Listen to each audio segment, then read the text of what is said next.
Welcome back to the Dividend Diplomats YouTube channel, guys. You've got Bert, the Herd, and Lanny, your favorite dividend investors out here in all of social media. We are the dividend investing channel you want to be at, guys.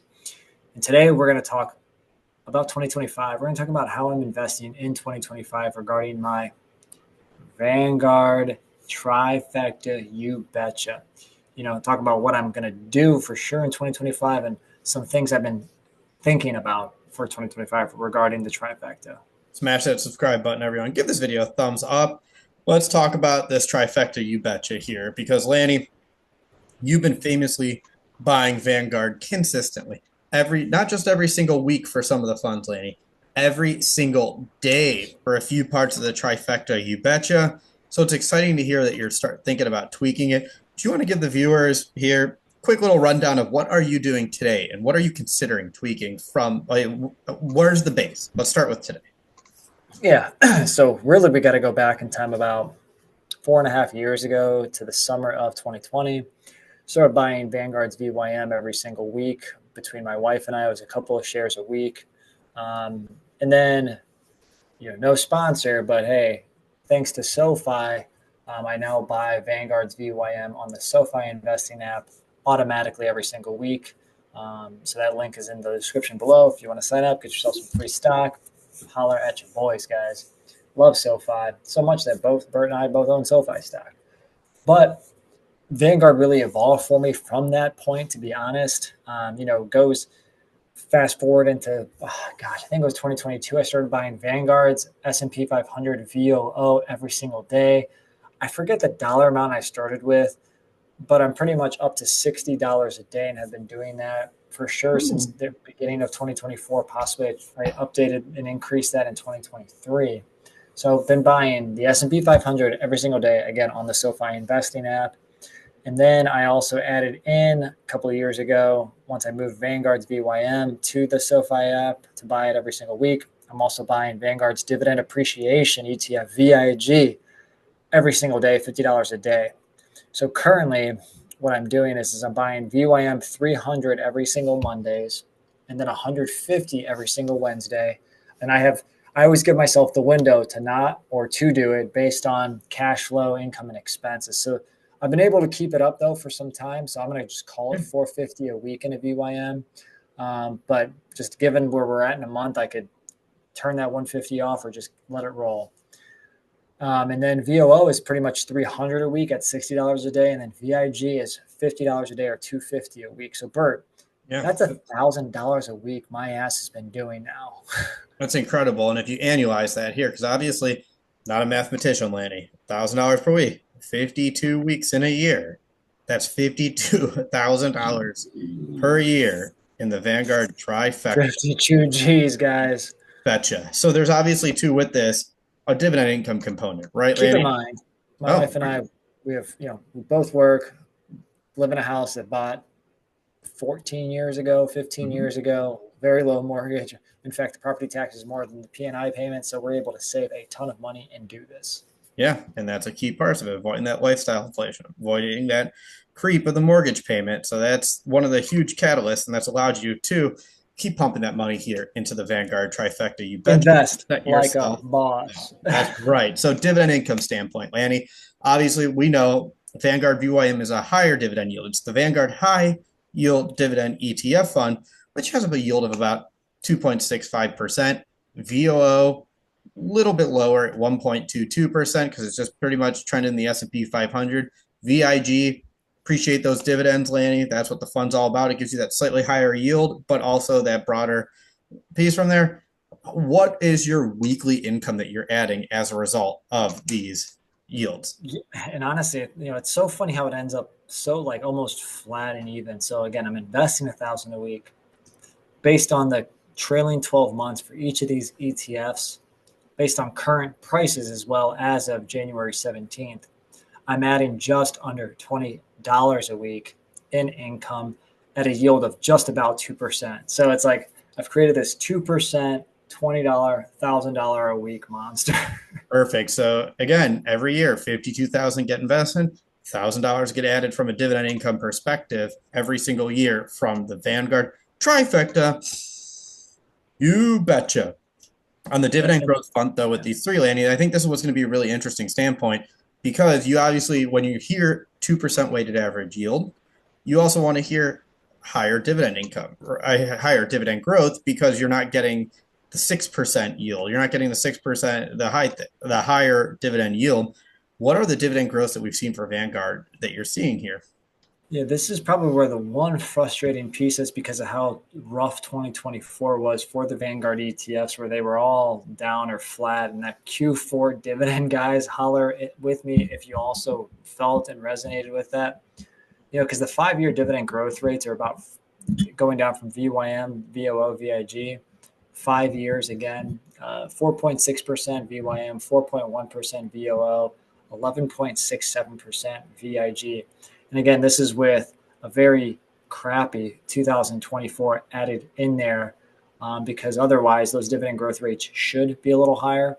But the weighted average dividend growth rate on this $1,000 investment is 6.22%, which is actually about 80 basis points higher than my overall dividend income portfolio. So I do like that, but that 5-year DG needs to be closer to 7+%. Yeah, and we'll see how 2025 rebounds here because I know it was definitely a disappointing end to the year for Vanguard to say the least. But that's just 1 year. That's just 1 year. As you can see here, they have solid dividend growth for 5 years, 4 of the years. So that keeps the dividend growth rate up. All in total, yeah, just to summarize here, your trifecta, you betcha, has a 1.98% weighted average dividend yield with it for the $1,000 you're putting in, with a weighted average 5-year dividend growth rate of 6.22%. So yeah, again, you'd like to see that 1% a little bit higher there on the dividend growth. Would like to, would like it. I want it higher. So guys, businesses, let's do well here in 2025. Let's get some good quarterly dividend distributions. So that's where I'm at, guys. Yeah. Again, $52,000 invested, about 1,031. So what am I doing in 2025?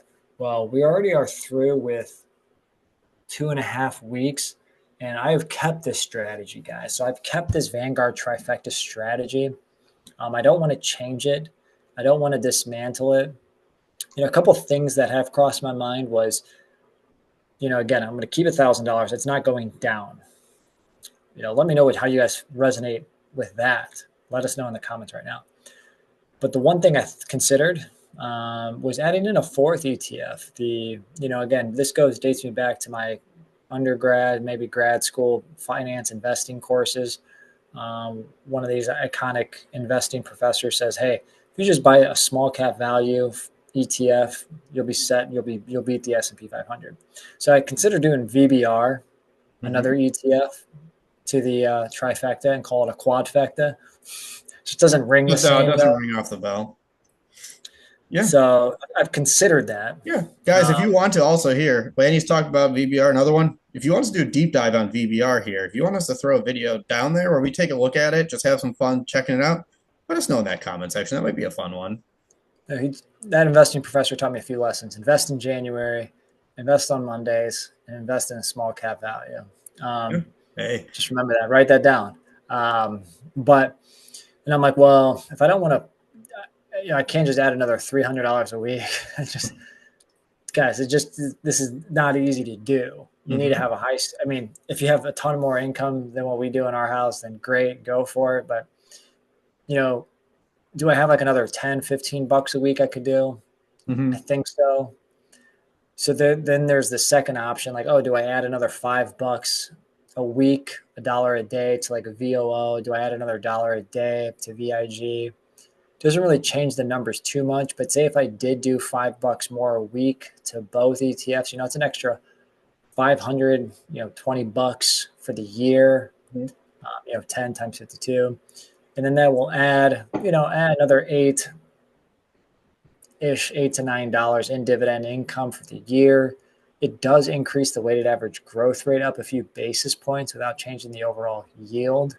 But is it worth even tweaking that? Or do I, that second option, do I just not consider it and just leave it as is, as the $1,000 per week? Yeah, and you're really shifting that because you're moving it in from you're moving an extra $10 into that VIG, which has that 11.67% 5-year dividend growth rate. So that's really where the extra pickup on the dividend growth is coming from. Right. And then there's the other option of taking 100 from VYM and then adding a 50 more in the week to VOO and a 50 more to VIG. Now, the yield goes down 12 basis points, but the growth goes up about 33 basis points. So I pick up more on the forward growth standpoint. Let me know what you guys think about that. Again, I'm not making any decisions right now, but just really have thought about at least these three options to consider doing as I'm retooling 2025. Yeah, so everyone, let us know if your thoughts on Lanny's different ideas to tweak the Vanguard Trifecta. You betcha. Should he add in that fourth one to make it the Quadfecta? Don't like the name. We'll come up with a different name. Hey, The Vanguard Fatal Four Way, or the elimination chamber. Yeah, switch the allocations around here. Do you move it? Do you shift some from VYM to VIG? Do you just add $10 a week into VOO, VIG? I think those are all great ideas. I don't think you're going to go wrong with any of them, Lanny, but it's going to be really fun to see what people think in that comment section below. Yeah, and guys, just keep in mind the Vanguard rocking the V hat. Yeah, Vanguard did sent Bert one, sent me one. Gosh, about 6-7 years ago. Love the Vanguard hat. Again, $1,000 a week is still going to these ETFs. No ifs, ands, or buts. Why? Because I'm trying to get a little bit more yield than the S&P 500. I'm trying to get a little bit more dividend growth rate than the S&P 500. And this obviously accomplishes both of that. So let me know again what you guys think about the Vanguard Trifecta Strategy in 2025. Remember, subscribe to the channel if you haven't already. Give this video a thumbs up. And remember, you're either with us or you're against us, Jack. That was Bert, the Hurt, and Lanny from the Dividend Diplomats. Over and out.